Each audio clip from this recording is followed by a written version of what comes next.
السلام عليكم الإخوان. اليوم غنشوفوا واحد الظاهرة جديدة هنا بثلاث الأولاد فيني.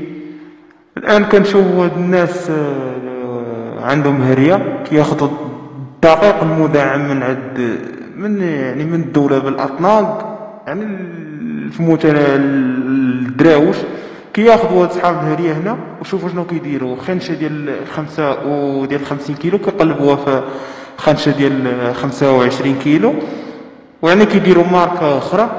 كيما كتشوف ها هو كيقلب في الدقيق المدعم، ها هو كيدير بيدو كيقاد يعني حتى تعفنات والتراب وكلشي. وتتشوف هو كيخيط في الخناشي، يعني في السلعة اللي داروا جديدة هاد الماركة هادي. الاسم قدامكم كتشوفوا فيه، هانتوما كتشوفوا هادو. يعني الظاهرة هادي موجودة في هاد المنطقة هنايا في هاد الفيلاج، يعني المنسي ما كاينش اللي كيهضر، يعني في اخبار حتى السلطات المحليه هنا كياخذوا رشوه من هاد الناس هذا وعادي هادشي عندهم هنايا، عادي جدا عادي.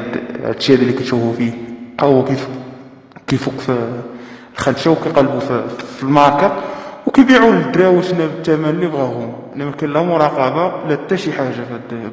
يعني هادشي هذا كنأكد انا في علم السلطات المحليه، يعني الدار الملكي لا الرئيس ديال البلديه لا كلشي، الناس كاملين عارفين وانتوما اللي تشوفوا الاخوان، انتوما الناس هادو يعني والدراوش